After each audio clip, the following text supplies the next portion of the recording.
Good evening. Good evening, everybody, from all those wonderful places you're coming from. I'm just enjoying your whereabouts. Um, Kingswood, Knoll, Easton, BS1, Windmill Hill. Hello, Pill. Hello from Liverpool.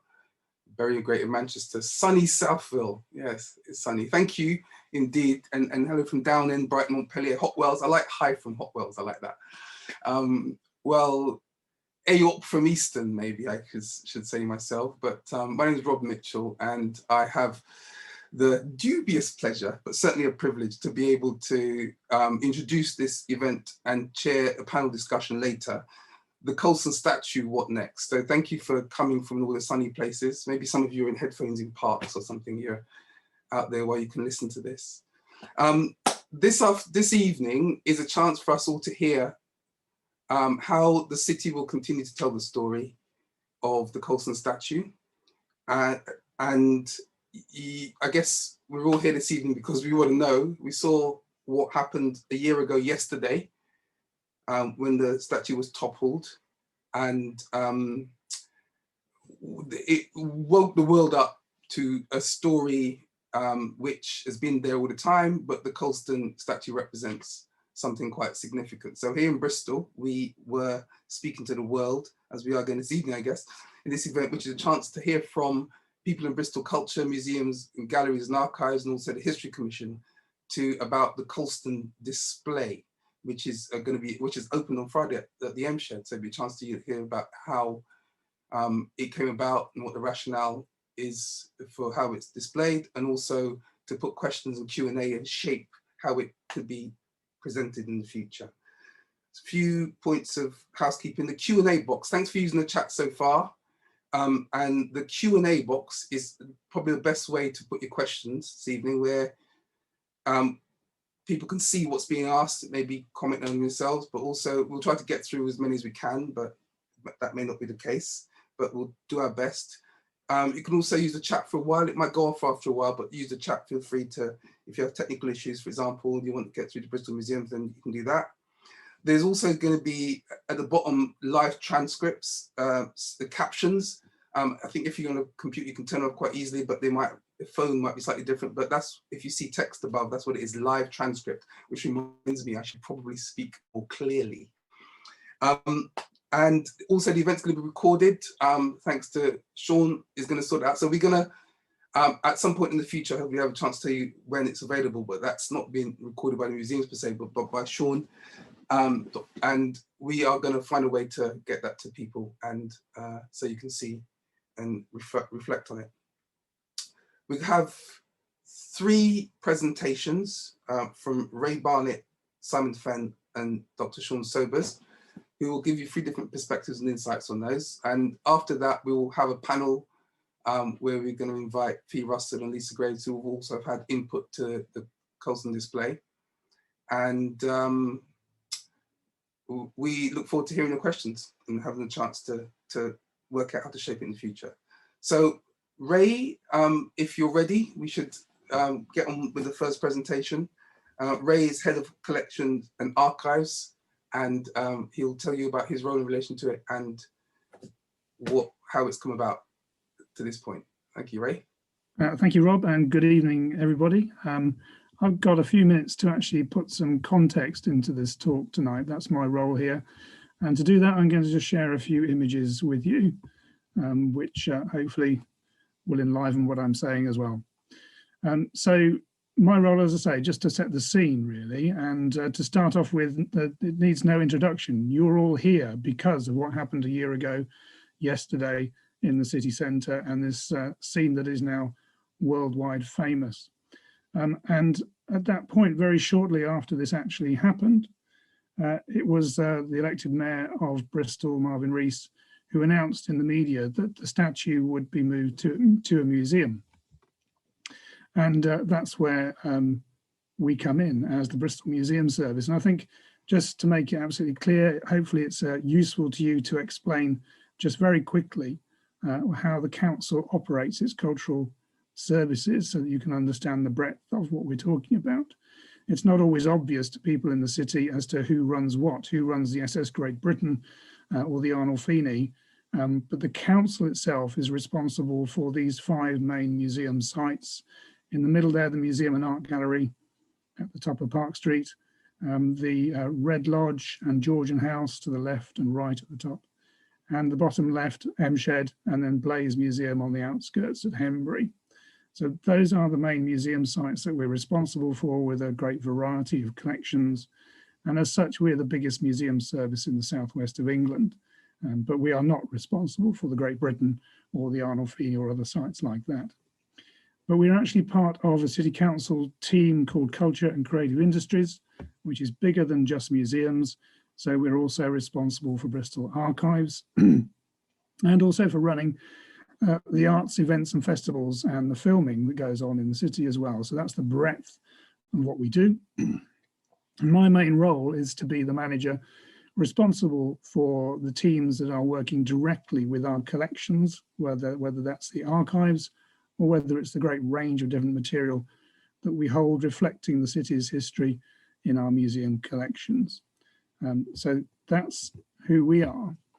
And so that announcement that a museum was going to take responsibility for the statue when it was retrieved from the dock, as you can see here, that was obviously within our remit, and we were asked by the Mayor's office to take that on from that point onwards.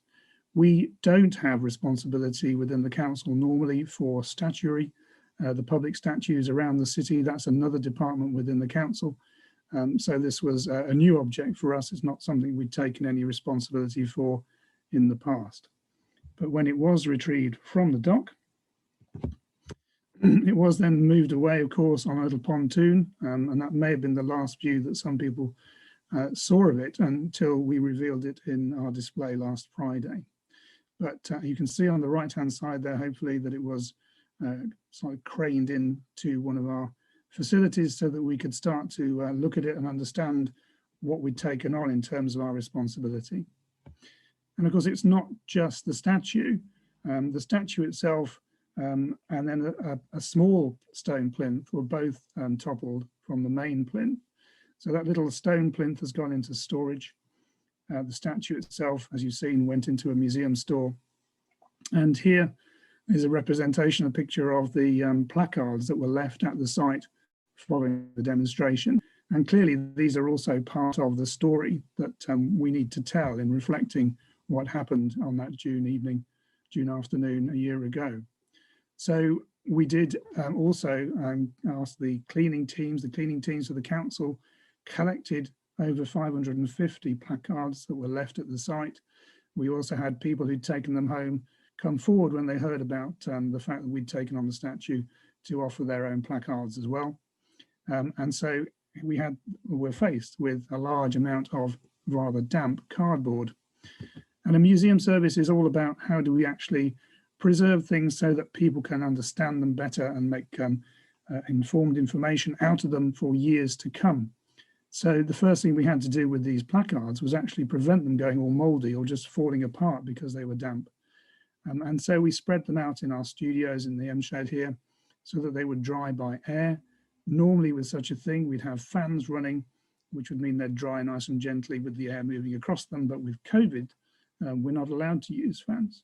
So we've had to adapt ourselves to the situation with regard to the pandemic in which this has all happened.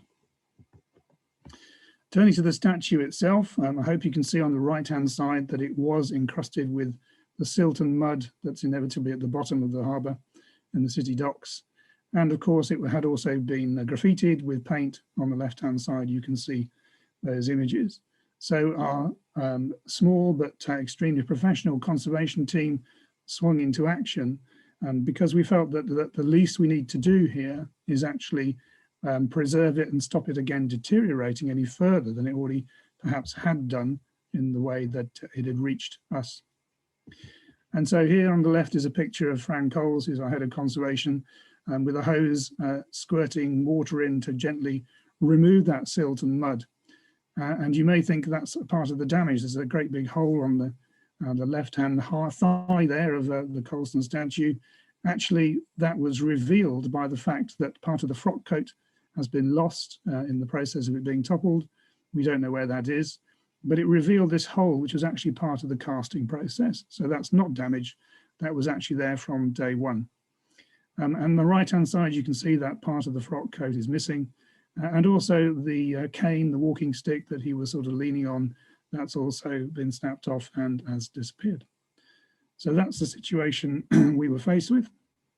And it was an interesting exercise. As we cleaned it out, as Fran worked on it, she actually came across this crumpled up piece of paper tucked away inside the statue. And when we opened that out, it revealed that it was actually a paper magazine called Titbits, dating from the actual construction, Victorian construction of the statue in Shropshire. And the three people who had actually been very closely concerned with casting it had put their names on this piece of documentation. So we've learnt more about who was involved in creating this at the time, and even have names and even a picture of some of these people who were working on it, were paid to create it. To manage the statue, you might think, why don't you just stand it up on its base? Well, the base is distorted from having been pulled down slightly, and it's all about health and safety. This is a large, heavy bronze statue. It's slightly bigger than life size, and it weighs quite a considerable amount. And so to make sure that we weren't actually contributing to its damage, we felt we had to raise it up rather than just lie it down on the floor, and construct a mount, as we term it, a construction underneath to give it support and stop it being damaged any further, but also to enable us to move it about around our store and make life easier for us. And that's what you see in front of you there. That's the construction of the mount, which has protected it from being further damaged and enables us to move it around, as I say, relatively easily.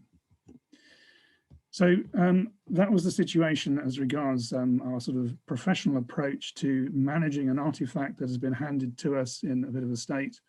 And the reason we took the decisions we did was that we felt that it was our responsibility to prevent any further deterioration, but it wasn't our responsibility in this case with this object to decide what happens next with it, not to decide a full restoration, which of course could be possible, or any other possible way forward with it.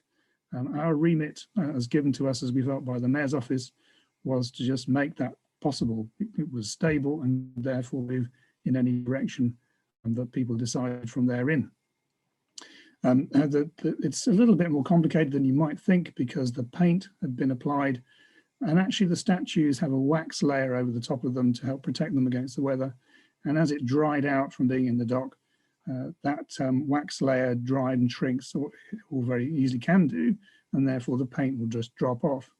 So we actually took the pains to dry it out slowly so that the graffiti is still there. But of course, if anybody decided to, they could still remove it quite easily. But our situation is stabilize it, create the position for people to discuss what to do next. And that's where we liaised very closely with the History Commission, the Mayor's We Are Bristol History Commission, which you'll hear about from Shawn in a moment or two. And two commissioners joined us on our group to discuss how the best approach would be to develop a display. And all things were on the table to create a large display covering all the different topics around Black Lives Matter, and these sorts of issues is a complicated thing. It takes a lot of time and research to get it right, to produce graphics, produce other objects that would complement a display. So we quite quickly agreed that we needed to go for a relatively rapid response to get this back out on show, to start the consultation process with the people of Bristol through the History Commission. And so we don't refer to this as a full-blown exhibition. We think of it as a display that's starting a consultation. We had hoped to have it actually out last autumn, but COVID put paid to that, which is why it's taken till this point to get to the stage we are at now. So that concludes my summary of where we've got to, and I'm going to hand over to my colleague Simon Fenn, who's going to take on the story from there. Thanks.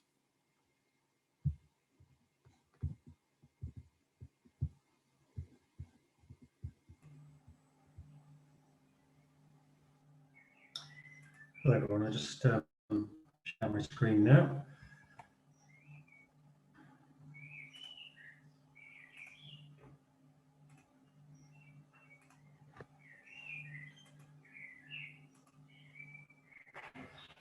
So I'm going to just talk you through what we've actually done in the space and how we've worked to kind of solve the various problems that we've encountered and the challenges of working on such a project with such a worldwide interest. So the design team working on this is myself, who's the exhibition designer, and Fiona Russell, who's the graphic designer. We worked very closely with the curators, Amber Druce and Lisa Graves, to interpret the requirements of the History Commission and the Mayor's Office using our experience of understanding how visitors interact in museum spaces. That's our kind of specialism. You know, how do people absorb and move through space, taking in information in relation to artifacts and stories. So the first thing we did was establish a narrative structure, the visitor flow, and the visual identity for the display, which you can start to see on the right here. We worked very, very closely with the History Commission at every single stage. It was very, very complex to understand the brief for this, and it took a lot of conversations with both the Mayor's Office and the History Commission for us to sort of interpret what the requirements were and agree a way forward. And we designed both the graphic panels and the physical structures in the space, including the barrier and the statues. So everything that you see within the space has been designed in-house by Bristol Culture. We also ensured that the visual identity that was created by Fiona Russell, the graphic designer, carried over to all of our communications. That includes web, social media, etc. So everything that sort of is released from now will have this same graphic identity.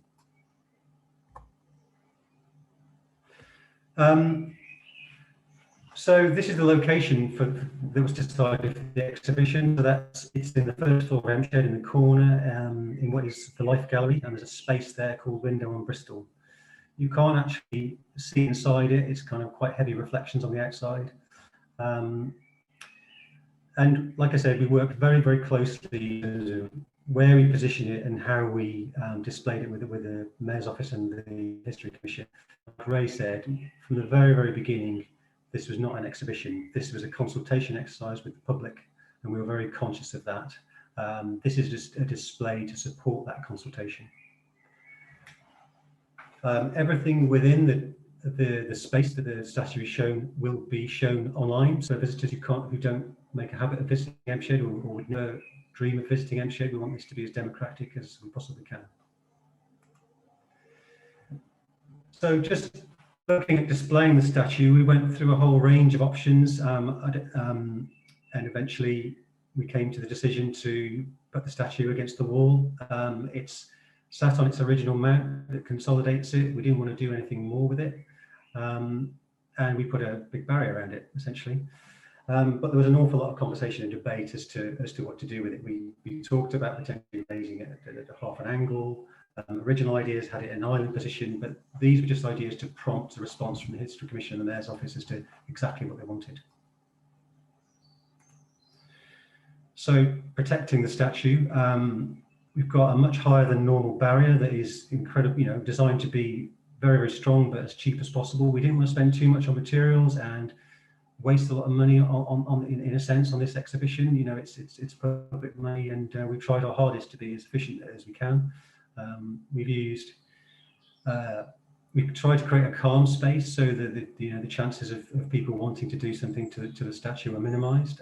So we've used white and blue colors throughout, deliberately try to create a space that is calming and conducive to creative thought and creative responses. The barrier itself is designed to be not to be seen. It's to be as minimal as possible, but to also protect it as best we can. So this is just looking at the visual identity, which is a really challenging task for the graphic designer who's put an awful amount of effort into this. I just want to go through why it's the way that it is. So the identity aims to state the facts that the statue was toppled, but that's not the end of the story. So it's shown half toppled. Both the sketchy font and the graph paper backdrop that you'll see in later graphics suggests work in progress, that we're inviting the audience to start afresh. The language used also matches this visual identity in certain places, about using the language about blueprints, making plans. Again, the blue is used in the visual identity as a calming colour to promote people to get a headspace of creativity and you know, to solve these problems rather than to rally against things. The octagon shapes the base statue, which is an octagon, and these have kind of been overlapped and combined to promote an inclusive idea of inclusive constructive debate. So this is the plan of the gallery. Again, we try to keep it simple, minimal structures, low cost recyclable materials. And the idea being that you come in and you don't see the statue straight away. We didn't want to put someone in the position where they just want to run over to the statue and produce an emotional response. The idea is that we provide some context with the statement. What you'll see on the later slides of this plan has little red circles on it, and I'll show you where each of these separate pieces of interpretation are in relation to the slide that I'm showing. So hopefully it'll be clear where the next slides are in the gallery. The space is invigilated and it has a traffic light system on the door and a queuing system outside. We're only allowed 20 people at the moment due to COVID, but that might change later on. So when you first come in, the wall that faces you in this kind of area here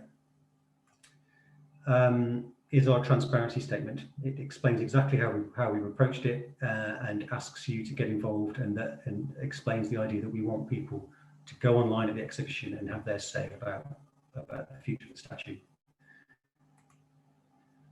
The wall to the right, which is beyond this red circle, actually this whole wall to the right of the statue explains the context, describes the June 2020 protests. This is where we also have some placards mounted to the wall as part of that link in with the graphic design.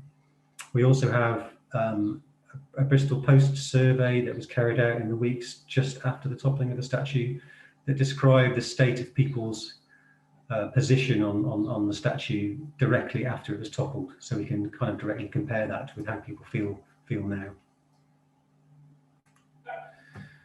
Moving through the gallery, behind the statue itself, we have some digital projections. To the right, we have, I think, a series of 30 slides that show response from both the media and social media across the political spectrum. And these are columns of images and comments that scroll up gradually, so you get a real depth and breadth of the response to this. Above the statue itself, we have an imagined dialogue, which imagines people of potentially opposed views having a discussion, and then poses some questions that hopefully allow people to start to think creatively about how they feel about the statue. To the left, we have a simple label about the statue, just explaining what it is and its background. Here's some examples of that imagined dialogue, which was worked up with a member of the History Commission as a way to really kind of unpick the arguments and get people to think beyond the simple arguments. So at the back of the main wall, opposite the statue itself, we have a panel that describes who was Colston and why did he have a statue. So a really nice piece of context with some great photographs. Right on the glazing, so in the top left-hand corner, the whole gallery is glazed, like you see in some of the previous photographs. We've put a piece of graphic vinyl on across one of those windows with a hole in it. And it's just a great location to have a display like this, because you can literally look through that hole and see exactly where the statue was thrown in. So that's a great piece of context for people. On the long wall, just here, where you see that red circle top right, this is the timeline of the statue. I think we have something like 30 dates in there. It has a complex history, so that's a difficult thing to design, and there are a lot of things coming in from all angles in terms of what to include on this. And I know that Lisa and Amber did a great job in sort of assembling this so that it could be designed. At the back of this structure, this wall at the back, there's another sort of triangular wall. We have a series of images in a circle with a mirror, and a simple statement: how would you bring Bristol together? And again, this is part of this idea of trying to create a calming, creative space that's about constructive, positive thinking. We've taken photos all around Bristol of positive images that you'll see around the streets. Bristol's great for that. And it's simply a chance for you to look at yourself and reflect, well, what would I do that's a positive, creative response to this? On this side, which is the side facing the Life Gallery, this is really the crux of the matter, which is getting people to get to this point, scan the QR code, go online to our website and actually fill out the survey so that we can collect those results. We also have in this blue area here a projection with a few bar charts and various bits of data that show how people are thinking at the present time. That'll get more accurate as time goes on and the more data that we get. And the last thing that people see as they leave is a graphic panel on this wall here, which just links people to the other related pieces of material, both within MShed and beyond, so that people can carry on their conversation further. Also some links online so that people can start to look at this subject in more depth and take their own personal journey further. So just to finish off, this is the actual gallery as it stands now. It's been open for a few days now, and this is how it looks at the moment. So you can see how our ideas translated within the actual space.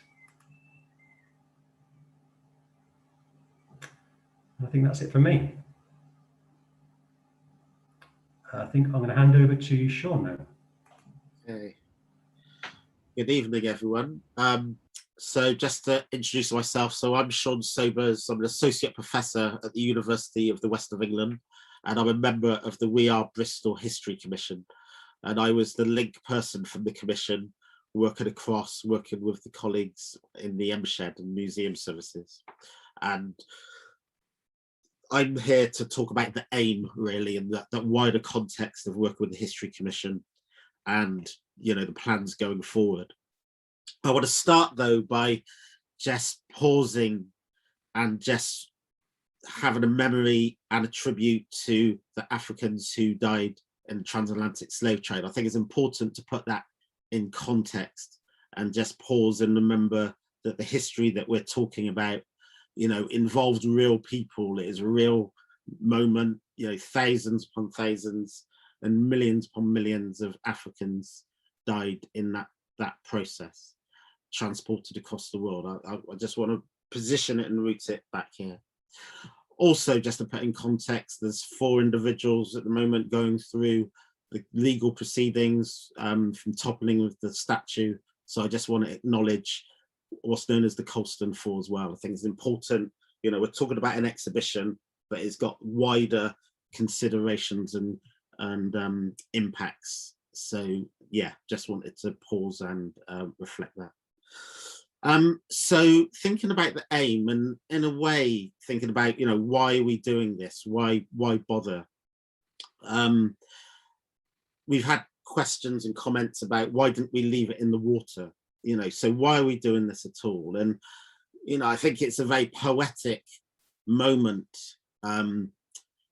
when the Colston statue went into the water. And, you could say the poetic justice is to leave it there, but actually, in reality, that wasn't going to happen. A responsible leadership of a city isn't going to allow a big bronze, effigy such as that to just remain in the water. We're talking about pollution and these kind of things. So even though it's got poetic ideas, it's not a realistic option. So as Ray said earlier, the default from Bristol Mayor in his conversation soon after was that it's going to be shown in a museum. In September last year, the mayor formed the We Are Bristol History Commission.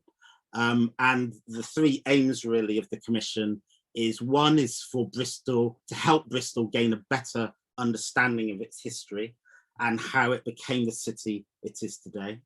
Second aim is to work with the citizens and community groups in the city to help ensure that the city has shared views on Bristol's history. And the third aim is to build an improved shared understanding of the city for future generations. So being tasked with working with the MShed to put together the Colston display, it was a process of working things out, incredibly sensitive, a global, event that took place with a whole range of sensitivities. So by no means did anyone come into this knowing where this journey was going to go. And you could say there's two kind of main aims really, or main contexts with what we want from this display. One is to provide the statue with some context. If you think about the history of the statue, particularly over the past 20 years, when there's been a whole range of formal and informal interventions around the statue. We've had lots of artists producing different artistic responses. We've had different people putting, alternative plaques there, alternative sculptures there. So there's been a whole range of different informal interventions. And there's also been formal interventions where people have wanted the statue to be removed, or wanted a new monument put in its place, or a new plaque to be written. So there's been formal processes like that, but all of them have been temporary and or fallen on deaf ears or got blocked. So there's a whole range of different reasons, which I won't get into. But you could say that when you look at all of those interventions, the big ask and the drive has been to provide the statue with some context of understanding. Because obviously the plaque on the plinth as it currently stands, doesn't give that full wider history. So putting it in a museum allows that wider context to be given, as Simon just discussed, with the panels that now surround it and the context that now surround it. The second primary aim for the display is consultation. We wanted to use this display as an opportunity to engage with the people of Bristol, to ask what next. This is where we are, and what next. We might not, we found ourselves in this position. Some of us may be supportive, some of us might like where we are, but the reality is this is where we are. This is the artifact that everyone's talking about. This is the surrounding historical context and political context. And we have to also remember, George Floyd, 7th of June last year was the protest march in solidarity with George Floyd. So we have to remember those wider contexts. And it's asking, how do we move forward as a city together? So the central aim of the display is a series of questions. They're online.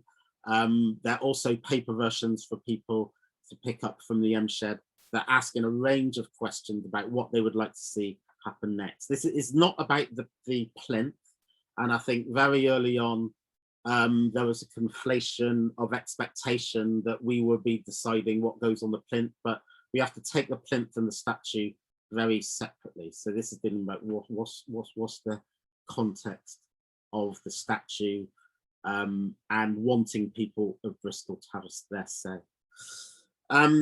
So in the process of working with colleagues in the MShed, there are STEM stages where myself and Helen Godwin, Fiona Gillimore, Joanna Birch-Brown came to the MShed and had face-to-face meetings. Other times it was remotely, obviously in this context. Other times members of the MShed came to meetings online with the History Commission. So we had constant communication back and forward. And, you can imagine organising any type of display, exhibition, even in normal circumstances, is a challenge and has its challenges. But to organise this, display of the Colston statue remotely with all the sensitivities that it has been a challenge. But I've just been proud of everyone, involved in the process. Because it really has been collaborative and two-way and respectful, and it has been an honour to work with. Is Colston a distraction from other more important issues? I mean, if you remember when the statue came down and the mayor was saying, this is symbolic gesture, it's an important gesture, but there's other things going on in terms of education and inequality. So the question that we had to really think about was, how do we provide the context for this display, but also provide context that the issues surrounding it don't start and stop with the statue. So that's, again, very much about the consultation and showing this wider context. I think it's a really important point to, to remember. The other thing about the Colston statue is that actually it was the entry point for lots of people in the city to have this wider understanding of the transatlantic slave trade and the city's connection. So we can't underestimate the power of that toppling and of that statue to actually start to raise awareness within the city. So some people could say it's a distraction, I understand that, but also it is an opportunity for more education and awareness to happen, because it is an entry point. More people now know about Colston and Bristol's connection with transatlantic slave trade than ever before. So again, this display is the opportunity to start to use the statue, use this wider context to enlarge the conversation, enlarge the understanding about what are these wider considerations. Why was it a part of the Black Lives Matter march? Why is this still a hot topic of debate and sensitivity for people of African descent and wider today? So it's important that we to bring that to the surface. What next? Practicalities, what next? So we're going to be keeping an eye on the survey. We're going to be engaging with different communities in the city, other events, and still seeing the process. We, as it's been really, the last week has really captured the press's attention and people's attention to have this conversation. People are still hungry for this conversation. So we need to see that and embrace that and say, okay, how do we now want to shift the gear of the conversation? How do we want to start to broaden that range of dialogue with each other across political divides and across ideological divides? With the History Commission, we do have a remit that goes beyond the transatlantic slave trade. We're using Colston as a starting point. I think there has been a misunderstanding with the History Commission expectation, because we were formed in the shadow of the Colston statue. I think there was an expectation that we are Bristol History Commission is solely dealing with that history. But this is a launch point to start with other narratives and histories in the city that relate to class, that relate to gender, relate to a whole range of other dynamics of a city and how it is today. But there's no underestimating the importance of the moment we are in now. I want to kind of grasp the nettle on one particular question that I'm anticipating we may get. Being an active member on Twitter and social media, has been impossible to not see comments come through. And there was a question that's been asked about why was there no mention of the merchant venturers in the display. And I'd rather answer that transparently now. And the reason was really, one was that we had to be really concise with the interpretation, because it is a small display. But in that process of conciseness, it fell out of an edit that, in terms of not realizing that the omission of the merchant venturers would actually be a significant omission, so we didn't want it to distract. So when we actually realized, okay, yeah, that actually is something that that we need to address, we have now addressed that. And in the media wall, there is a reference to the Society of the Merchant Venturers in relation to what happened after the toppling. So I just want to really put that out there transparently, that this has been a real sensitive process of moving forward and how to put this display together. And we already are seeing ways of how I think the conversation can be strengthened in certain areas and the topics that are on people's minds in the city. And that's what it's all about. The display has never attempted or promised to be a comprehensive history. It's a starting point context, as an entry point to allow these bigger conversations to happen. And in the full way of transparency, we want to do that together, collaboratively, in participation with the City of Bristol. So I just hope the History Commission working with the MShed in this very process, this tentative exploratory process, that's the same spirit that we're going forward now that it's open, and we want to work with you all together to take Bristol to the next stage and understand where we are and how we can live together. So thank you. Great, thank you, Shawn. Thank you, Simon, and thank you, Ray, for those 3 introductions to how we've got here with the Colston display. Now, I'd like to introduce another member of Bristol Culture, Lisa Graves, who's the curator for World Cultures, who can add a little bit more information about what her role is in relation to this display. And then we will open up for a panel discussion. Thanks for the questions as well. Keep them coming. And thank you, Lisa. Hi, thanks, Rob. Yeah, so my day job is the World Cultures Curator, based at the Museum and Art Gallery, but I was lucky enough to be asked to be the project manager for this project. And as Ray and others have shown, this is a massive collaborative project. So the project team, there was a core team with the design team and curators, with Amber doing a lot of the work on the content. But there's also engagement staff, the digital team, and our communications, our in-house communications officer, Lauren, and the wider Bristol City Council communications team have done a massive amount of work on this. And, you know, hats off to, like as Shawn pointed out, the Twitter and social media has just gone a bit crazy the last few days.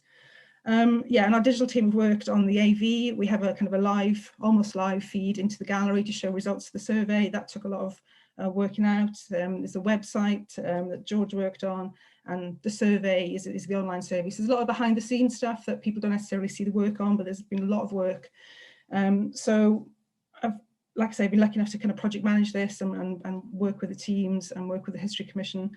And just to point out that the engagement strategy, we have our internal engagement team that we're working on things for schools, working on community groups, and there's also the wider Bristol City Council consultation team, which will be sending surveys out to certain postcodes around Bristol that we know don't necessarily usually engage the museums. There'll be focus groups. So over the summer, there's going to be much more engagement than there is just the online survey and just the paper survey that you can fill in if you go to MShed. So it's a broad team, and I think we've worked really well together under difficult circumstances. And yeah, so I'll stop there and let the questions come in.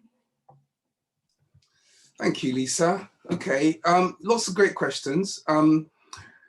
I guess where to start? There's a bunch of them are about, so if I can invite all the panelists back now to sort of have a little powwow about this.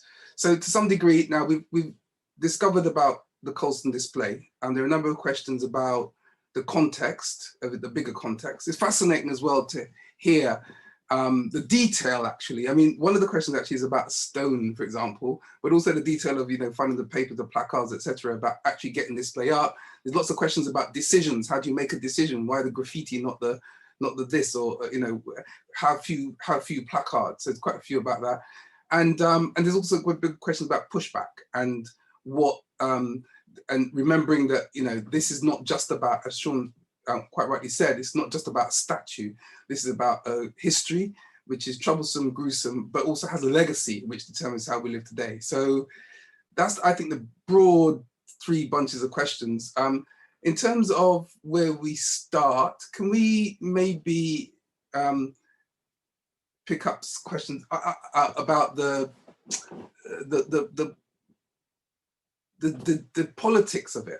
I'd like to ask a question to begin with, I think works out, which is, we heard a lot about the History Commission and what the history. Can we just say what the History Commission Okay, there's two questions.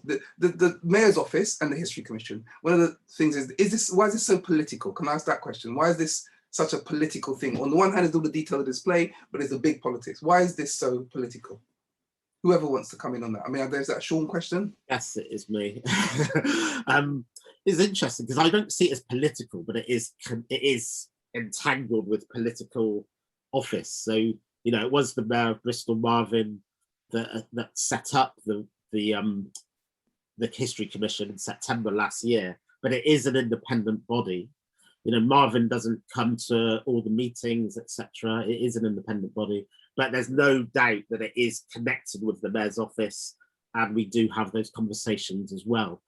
But at no time have I ever experienced any kind of limitation. You can't do this and you can't do that. It's more about sounding in. This is what we're, you know, doing, thinking of. And really, I think the spirit of it has been developmental and exploratory, because quite frankly, none of us knew what we were doing or how we were doing it. So we're all feeling our way. So the conversations have been all very open and transparent in that way, really. But yeah, there's no doubt that there's a political dimension to this when you consider how the statue was toppled, you know, the police's role in not intervening, then pressure on the mayor to what he should do in the intervening period and all these kind of things. So there's no doubt that there's a political entanglement with this. But I don't see, and I haven't experienced the display itself or the design of the display or the content of display having any political interference. You know, I myself am an artist, so I take that very seriously if there's any going to be censorship and that kind of thing, you know. And maybe, you know, I in the History Commission, you know, I'm the most arty one in the terms of that's my day job. I teach in an arts faculty in a university. Do you know what I mean? So working with the museum and the An MShed staff was familiar environment for me. So yeah, I do take that seriously, and for me, it's not a propaganda political exercise, but yeah, there's no doubt that it has political entanglements just because of the context. Okay, thank you. So just to honour the first question for being first as well, and get into the question of decision making. There's a question: how did you decide that the graffiti should be conserved but not the silt? So not just that question, but there's another question around placards. Why so few placards?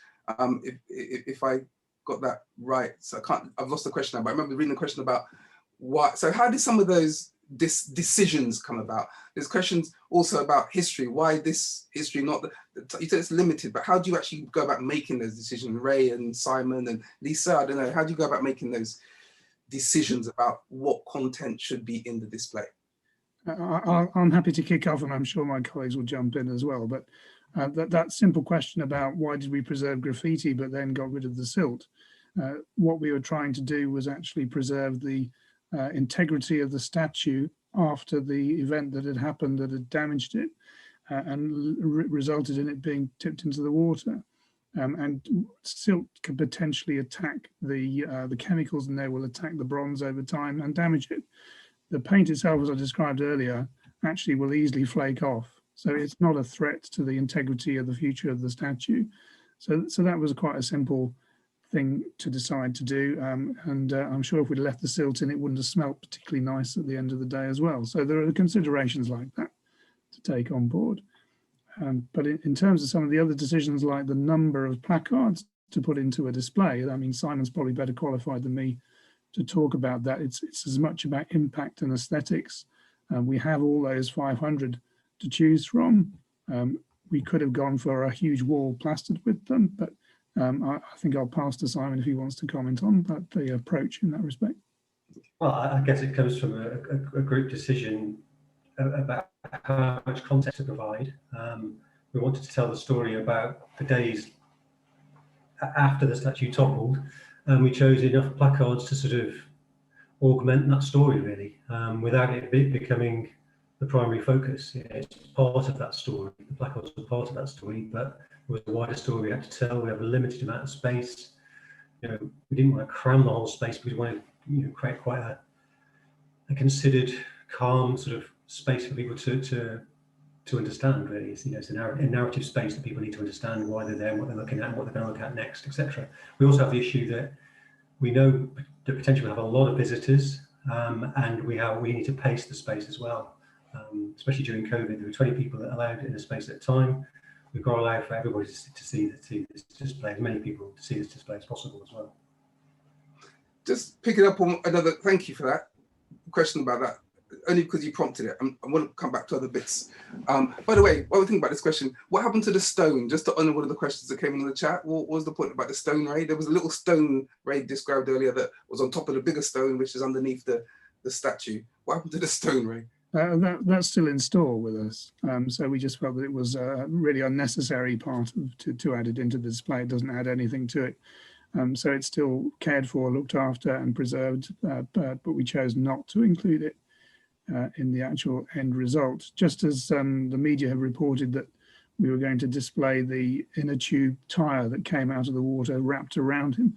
In the end, we still had that, but again, we decided that it wasn't appropriate to actually put it onto that exhibition. And what happened with the newspaper, Ray? I'm sorry, the newspaper? The newspaper. Yeah, I think we thought that was a bit of a distraction as well. I mean, it's a really nice piece of social history that adds to it, but it wasn't necessary to put it into this version of what we're talking about. It was sort of, again, a bit of a distraction, probably.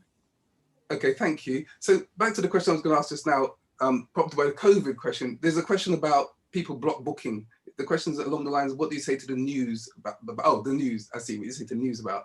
That's right. So yeah, loads of people tweeting, let's block book this and not turn up. What's the museum's response to that? Well, our response has been very simple.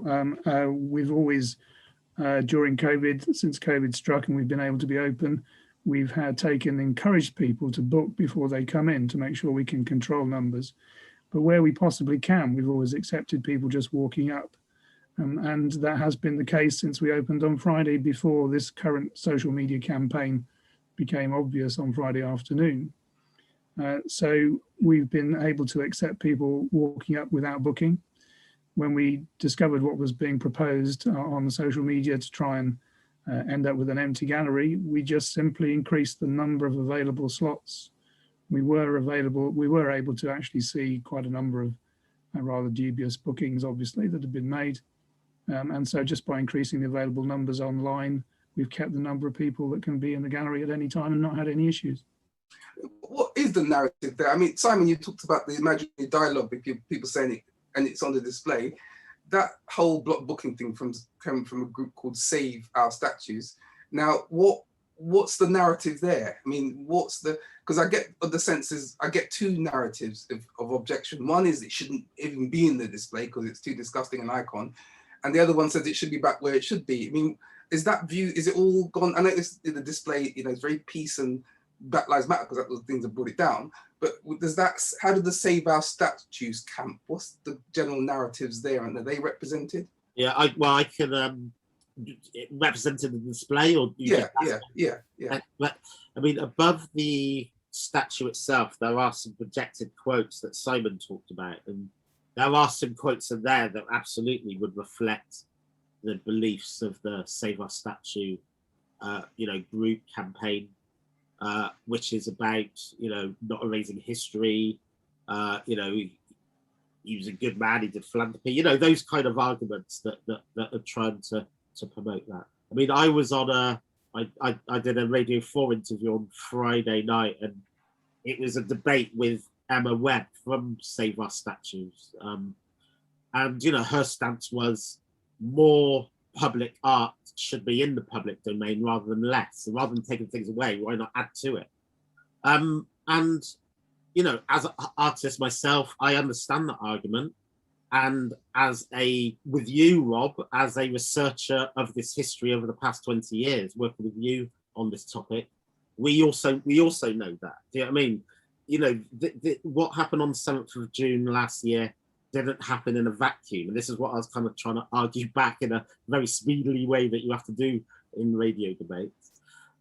Because even, just taken on a very personal level, I myself have gone on a journey. I haven't been campaigning for the statue to be removed. I was one in favour of a new alternative statue or whatever going there to recontextualize it, or a new plaque. You know, I've gone through those processes myself, but I have to say, when it came down, I wasn't disappointed. Do you know what I mean? So there are these complexities with this statue that I think a lot of us that have been involved with that have been grappling with. But we did feel it's important for the display to reflect those other views, so it doesn't feel like a partisan experience. So yeah, there are those other views which some people might come into the space and not expect to see those views, but it is important that those complex views are represented. I mean, we do state quite clearly in the display, all voices will be heard, and that is exactly what the consultation will take on board, and we will engage with people. We don't want to shut down debate by any means at all, regardless of our personal or our institutional beliefs. But in terms from a historical point of view, I mean, direct action and criminal damage, which is what the Colston 4 have been charged with, you know, there is a long history of that in the suffragette movement, for example. Without things happening, progress often doesn't happen. So, you know, this has got a context, you know, wider than what happened on last year. And my personal take is that the statue now is a new work of art. So myself and Simon were in the gallery a few days ago, just, you know, talking about this and saying how, to our eyes, this has just been turned into a completely different work of art now, with different layers and different histories and different stories that have been laid upon it now. So, yeah, I just think it's more history rather than less. Thank you. Can I put this question to you? Do you find it difficult to balance different views surrounding the statue and the history of Colston without revering him and his actions? And there's another part where it says, did you have any external stakeholders preview the gallery? But I think, Shawn, did you mention, I don't know, actually, let's get that question. Did you have any external stakeholders preview the gallery to make sure you weren't guiding visitors to think either way? Thank you, Vicky, for the question. I'm happy to answer that. We've had to face the decision as to, you were talking about decision making earlier as well, and how do we try and steer a neutral course? We recognise that as an institution, we're not neutral. You know, all organisations have some aspects which are political, but in this particular case, our role has been to be a facilitator and to start the conversation. And so therefore we utilise the link with the History Commission that Shawn has described as a really strong and positive way of trying to be checking what we are looking at and doing, making sure that we are representative across the board, not steering the discussion in any way that we can avoid. And that ethos of that approach in the display is that when you come in, as Simon described, at the start, you probably come in with your preconceived views. And as you go towards the exit, we're trying to get a much more positive message about how can we bring people together to discuss this properly and come up with some sort of consensus as how we move on as a society. So we're not hiding the fact that we have a political, just by being who we are, there is a political element to it, but we are attempting to be an honest broker, if you like, in terms of how we do that. And if we'd started off this this display by going out to all sorts of external bodies for consultation, we'd have actually have done the consultation that is now starting, if you like. So we recognise, you know, we couldn't have gone to one group and not gone to another group.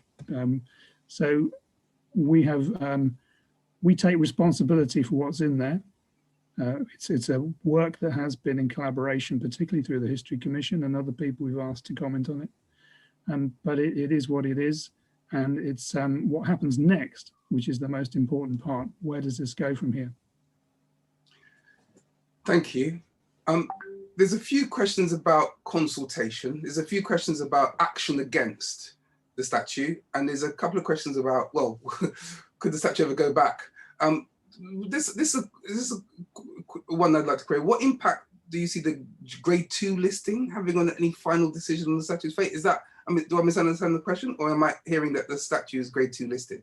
Is that, what is that?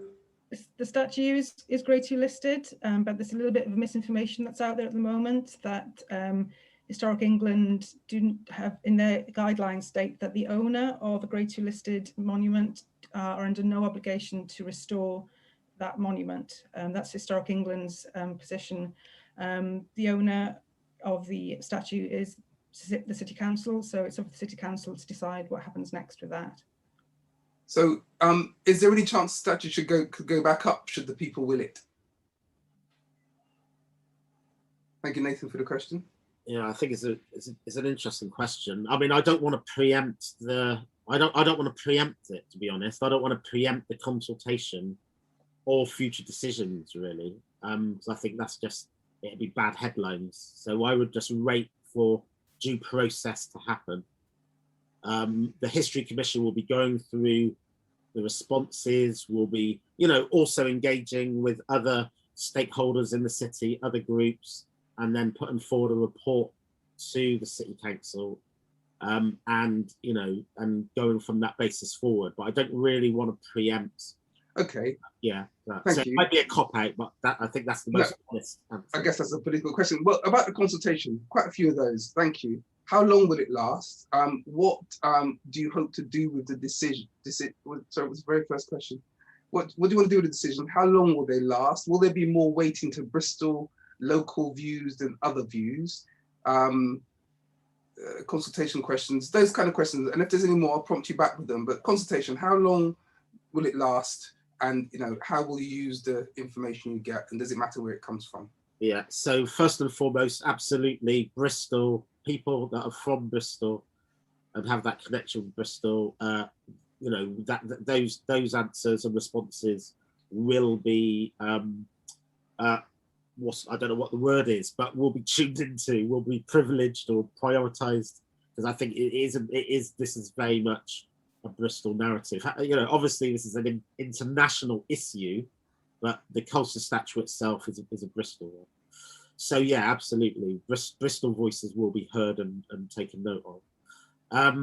In terms of how long, we haven't put an end date on it. At the moment, the display's up till September. Is it the 5th or 6th of September? So at the moment, we know it will go through to that period, but it may also extend after that. So yeah, we don't want to put a definite end date on it, but there is time for people to engage, and we want to make sure that as many people in the city engage with it as possible. And I guess I'm seeing questions around consultation about wider impacts, although I guess this is what we have people mostly here from Bristol Museum and Bristol Culture. So Ray, thanks for explaining that difference between who owned what before. It's very difficult. I mean, I guess it's all the council, it's all Marvin or whatever it is, we kind of block everybody together. But you made a distinction between this department, that department. There's lots of questions about, even within the department, there's a few questions about details within the department, who does what, all the job roles and the rest of it. But in terms of, there's a question also about the merchant venturers. What role do they have in all this? I've heard from my street people that the merchant venturers are blocking things or whatever. But anyway, whether they're not or not, I don't know. But what role have they had in any of this? And who are they? In summary, can anyone summarize who they are? That's a categorical none in terms of what role they've had. There was also rumours that they gave money to the History Commission, which is not true. It was discussed in a meeting that they had offered to donate some money to the Commission, but that wasn't accepted. So there has been any involvement at all. So who are the Merchant Society and the Merchant Venturers?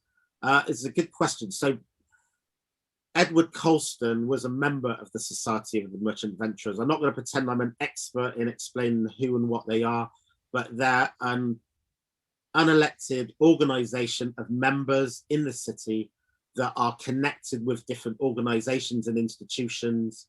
They do a lot of work with charities. They've got an educational trust, so they run schools and different things like that. But it's fair to say that they are an organisation that do have a lot of power and influence in the city. And Edward Colston was a merchant venturer. So that's, yeah. But they haven't had any involvement in this process. Thank you. Design team, we'll come up to the wider effects actually afterwards. Design team, it's a very contentious issue. There's a few questions about action against the display. Have you guys taken any measures or thought about that? Should I read the question, or do you get the question I'm asking? Yeah, I think I've got that one. So, I mean, right from the very start of this project, we had a comprehensive risk assessment that we reviewed every week. And as the design team looked at that and put in measures to mitigate against those risks,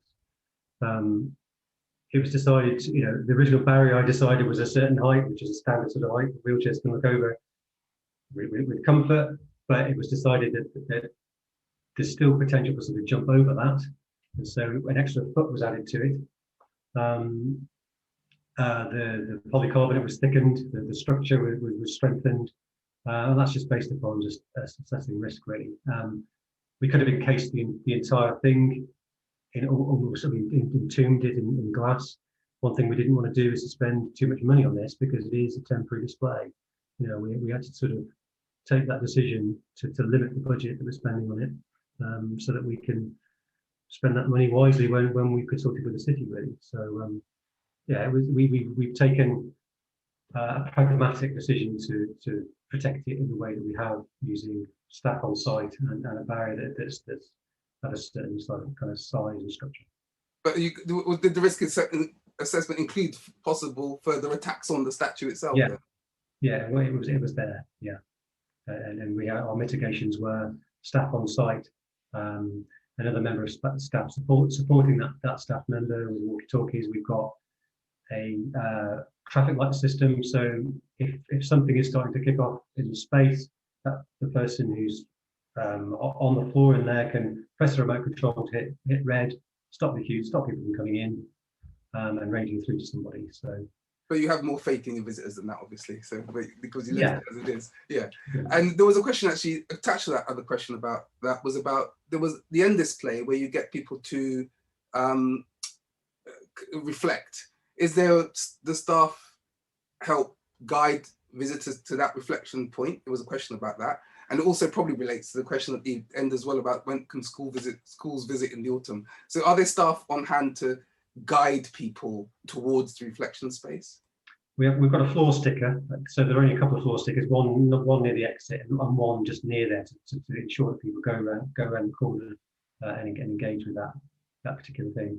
That might be an area that we could expand if the need is there, in some sense. I mean, Shawn, I think possibly that was mostly your idea in the end, in terms of that mirror. I don't know if there's anything you want to say about it. About which bit specifically? Yeah, the reflections that, we wanted to create a space, didn't we? We all had this discussion, well, how do we get people to reflect? Right. In a kind of calm, creative kind of way, once they've seen all the context, they've seen the statue. And originally, I think we had a card wall where people could post their opinions and pin them up, and we just thought that was potentially a lot for that person on the floor to handle and for us to sort of process. And so in the end, we've got this simple device that just poses the question to someone, just to say, what do you think? What can you contribute to actually bring people together, and just prompt that seed in someone's mind, I think. I think this is the interesting thing, and it goes back, I think, to the collaborative way of working, because with it being COVID, etc., we're not able to have a huge amounts of large groups in that space at any one time. But I think there are really interesting ways that we can work with school groups, particularly around that end area, as you say, about, okay, what would children do? Who would they want to put a statue to, if anybody? What decisions would they make? And starting to think about that kind of role play activities that's particularly obviously effective with young children. So I think it is posing those questions back, because in that final panel where we did have quotes that says this is how Bristol can start thinking about moving forward, and we had various quotes from various kind of inspirational civil rights leaders, but actually we thought none of them really do the job, because it's telling you rather than you telling yourself. Or when you're looking at each other eye to eye, what's the expectations from each other? How do we want to accept each other and understand each other? So I think there are some really interesting opportunities to work with schools in that final area and be inspired what goes back to the classroom. Absolutely. We have, I was just talking this afternoon to one of our learning officers and one of our engagement officers, and they've put together a webinar for school groups. It's on our learning pages, it's advertised there, where schools can be part of this. Perhaps somebody in behind the scenes can put the link to it in the chat. And it's absolutely all about asking questions of children, their opinions as matter just as much as other people's. And that's where the education needs to start, is in the schools, about the wider history of what this whole thing is stemming from. So yeah, there's definitely room for schools' voices. And if you go to the website, you'll find out how you can access that if you're a teacher. And also, thanks, Shawn, for Just- putting the link in the chat about that. Sorry, just to add to that, that's a direct result of COVID. We're not having school visits until September physically to our museums. So that's why the webinar approach was taken with regard to providing some school content.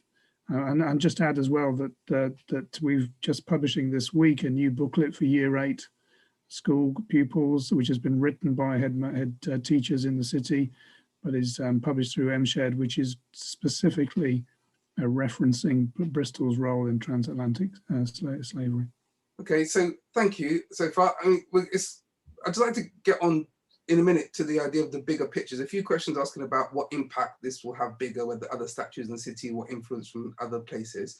There's also a couple of statues about Jen Reid statue, or the quote unquote Jen Reid. What happened to that when it was taken down, and where is it, and why is it not on display? Well, it was a decision of the mayor that it had been placed on the plinth without permission, and that therefore it should be removed. So it was immediately taken down, and it was again put in store with us in the museum service. And it was taken back to the artist studio by the artists themselves. So we've been promised a maquette version of that statue at least. But what happens next in terms of that particular statue, I'm afraid I'm not privy to.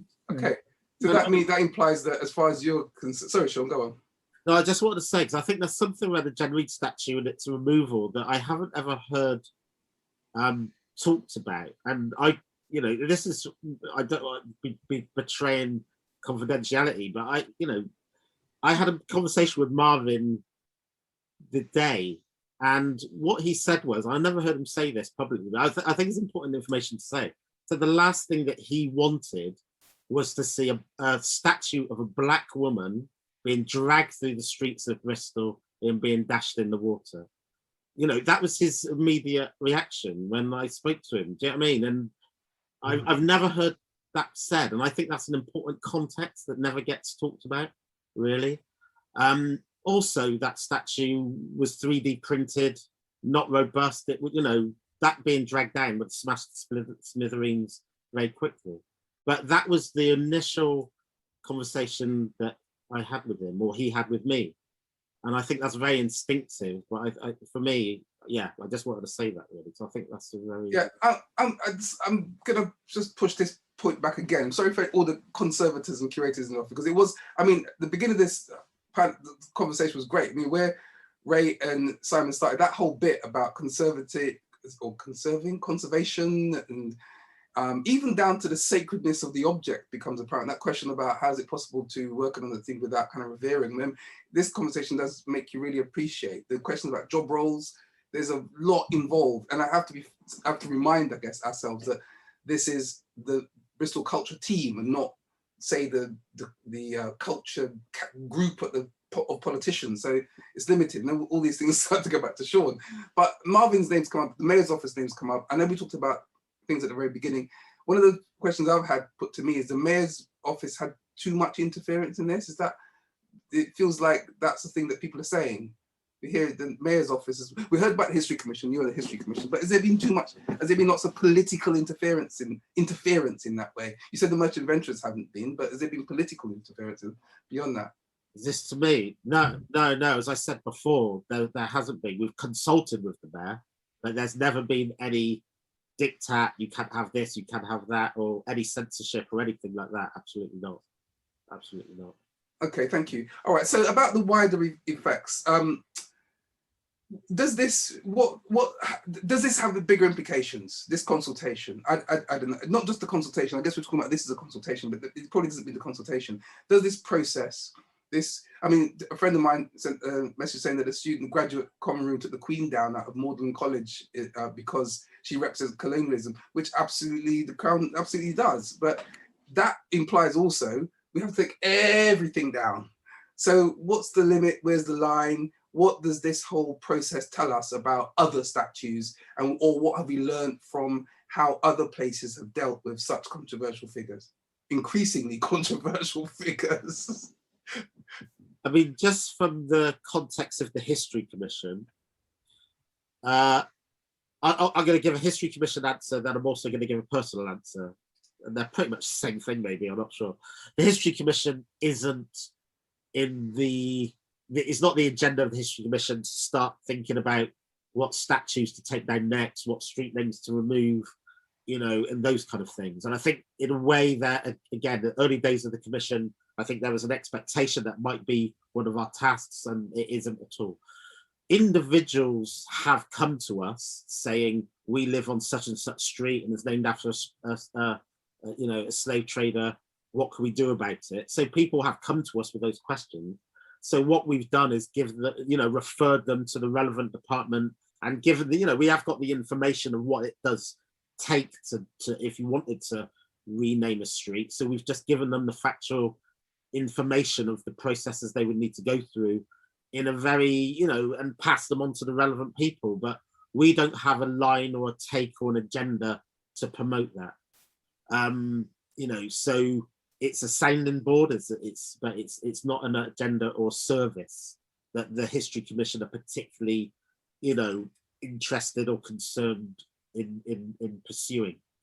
My personal answer, in someone who, again, working with yourself, being part of working with these histories of transatlantic slavery or anti-racism, and, you know, discussing the Black experience, etc., etc. And it's the anti-racist movement has never been one that's been concerned with or preoccupied with statues and street names. They're symbols along the way that get brought into the narrative.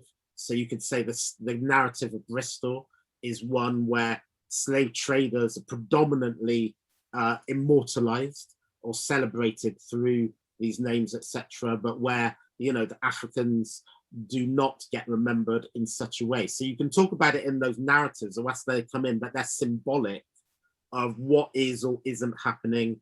They're symbolic of what emphasis is put into, you know, memorializing this history, or it gets brought into conversations about reparations, and Bristol passed the reparations motion for wider debate quite recently. So statues and street names are part of the conversation, but they're not the aim and the goal or the destination, and they haven't been. Thank you. Oh, sorry. I don't want to dominate the floor, but I was going to say, I was going to give a conservative question so we can rest you for a minute. The paint is interesting. Thank you, Annie. Annie Lynn Green. The paint is interesting. If the decision is made to conserve the paint, how would the conservation team go about making sure the paint won't flake? Well, unfortunately, we don't have one of our conservators on the panel, but so I'll try and waffle my way through this, and perhaps Lisa can support me. But as I understand it, you know, we have very specialist. We have an objects conservator whose training and expertise is all about the different objects that we have in collections, like our history collections, as opposed to a fine art painting and oil painting, all that sort of thing. And her role has been to first of all, examine and discover the fact that there was a wax layer between the paint and the actual bronze. And that was the reason why there were flakes of paint starting to come off. And then she had to assess and analyze that to see what the best way to hold it together was. And I think there was nothing more needed than actually just gentle drying in air. We haven't applied, as far as I'm aware, any chemicals to hold it on in any way. So it's just we need to be very careful if we just want to retain it as it is at the moment. But that is a stable situation as long as we manage to care for it and handle it and use it in the way that we are prepared to in the museum. Thank you, Ray. Another conservative type, actually not just a conservative question, actually this is probably another you question, Ray. Are there many job roles at your team, Ray? I don't think that's a request for a job. That's trying to understand how large the team is, what oversees the work. The heritage industry seems vastly underfunded and understaffed at the moment. Has this affected your work? So I guess just to make as an overview, what is, we've heard about conservator, we've heard all the different roles. I mean, what is a team like yours look like? I mean, we've heard about lots of detailed and very specialized work going on. What is the kind of team you oversee generally? It's not just this display, but to do this kind of work in the MShed and the city's museums. Yeah, I mean, the first thing to say perhaps is that we're public servants, and therefore, you know, we are paid to actually conserve the 3D material and the 2D material that reflects the history and culture of the city and the things that have been collected in its name. And to do that, we, as I said at the beginning, we have a very big collection. We had 200 years of collecting in the city, but we are a local authority service. We're not a national museum like you'd see in London or one of the other capital cities. So our resourcing is less, and therefore the size of our teams is less. So for our collections, we have encyclopedic collections, not just local Bristol history, but we have material from all around the world that Lisa is responsible for. We have fine and decorative arts, we have geology and natural science collections. It's very wide ranging, and at least a couple of million individual items across those collections. So to manage that across the 5 museums that we have, we run it as one service. And in the curatorial team, I basically have 5 senior curators, and 4 of them have 2 members of staff each, two curators to care for the collections. So the senior curator of history has 2 curators of history within that team to care for all the social history, the industrial and maritime collections that we have across the city. And in the conservation team, we have just a small team of conservators, as well as our conservation and documentation manager, who's a trained objects conservator. We have an objects conservator, an oil paintings conservator, and a works on paper conservator, and a preventive conservator who stops things falling apart across the board. And having said that, as a small team, we also work incredibly closely across the whole of the culture team. Lisa mentioned earlier the digital team, the engagement team, the participation, the learning team.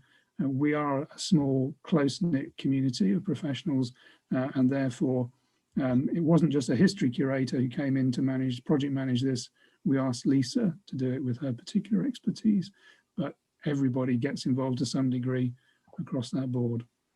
And also to say we're only roughly a third funded by the council, a third funded by national money, and then a third that we have to generate ourselves. So we always look for donations and that kind of thing. So yeah, we are underfunded in general terms, but we are always looking for opportunities to do other things, shop, the cafe, retail, all that kind of thing. So yeah, we are trying to boost our small funding pot. Okay, thank you. Quick question I neglected earlier, or is in there, probably the one to Simon. Do you consider the primary context for the consultations to be the toppling? Is there information regarding the longer term resistance to the statue? That is the fact that since 1895, there have been people saying, we don't want that statue. Was that ever a consideration as far as telling the story of this in this particular display? Was that information available to you? Well, I think that's probably a question for Shawn. I mean, again, sorry, Shawn. You know, my role as a designer and the design team is to, work with the History Commission and the wider team to interpret these questions and get those to connect with the public. Okay. Powerful ways. That's where my arena is. Okay, so it's not the decision making around 1843 versus 1844. That's not you necessarily. You just make these numbers look good and communications. The sort of design department's role is just to take information and display it in space and organise it. Yeah. So that people can really get the most out of it. Yeah, that's my job. Yeah, no, thank you. Thank you. Hopefully we use colour, shape, all those other tools at the trade to do that.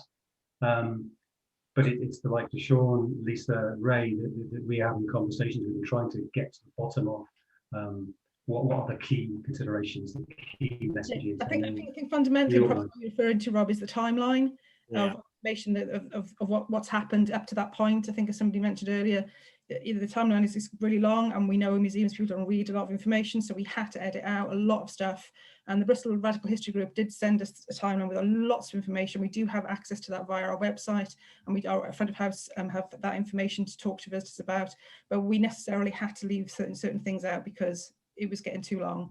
But we know there's so much more to this history of what happened that led to the events of June the 7th. So and we're very aware could that timeline change as a result, sorry to interrupt you, Lisa, of this consultation, for example? The timeline itself Content. won't necessarily change in the gallery, potentially, if we get a huge amount of calls to completely redo it. Again, as Simon keeps reiterating, that'd be more cost, more money. We have made a small change to the online timeline because we can do that a lot more easily with less costs involved. But as again, as Shawn has pointed out, this is the start of a 10. You know, if the people decide they want a major exhibition in the city about this, and of course, much more history will be involved in that. Okay, thank you very much. Just to talk about the timeline, I just want to add, because yeah, anyone can see it online if they go to the MShed website. But if you can get there, I'd suggest that it is a impressive timeline. As Lisa said, we couldn't include everything in there. But yeah, it has some key moments, and all local organisations such as Counter and Colston have been a really important organisation in the city that have done a lot of activism, not only around the statue, but also, the schools and other things that have been named Colston. So it's important that Counter and Colston are in there. Also, when Cleo Lake, when she was Mayor of Bristol, and she took down the painting of Colston on her first day in office, and that's in the timeline. So, we've tried to represent a broad spectrum of activity that's happened over the past 100 or so years. But as Lisa said, it couldn't include everything. But I think it really is it's a sharp starting point that shows that this statue has been in the consciousness of people in Bristol for a long time. Thank you. Right, we're going to have to wrap up very shortly. Shawn, I'd like you to think about a 60-second PhD on the question, what's the line between crime and art? Right? But why do you do that? As a former graffiti artist, I could talk about that all day. Well, exactly. That's why you have to do the 60-second PhD version. I mean, I think guerrilla art, I think there absolutely is activist art, outsider art. There's a whole, the relationship between art and crime, I think is really interesting. And it's actually, I think, some of the most potent artworks have got this kind of mischievous edge, even when you see it in an art gallery. It's trying to be subversive, it's trying to break the rules. So I think good art pushes against rules, even if it's not in illegal kind of thing. Well, thank you very much. Thank you also. Thanks, Shawn, for that. Taking on the weight of the History Commission throughout that piece. Ray, also for the museums. Simon, thank you for your role. And Lisa, thank you as well for your answering the questions. Thanks also to Kate and Karen for backing us up on this.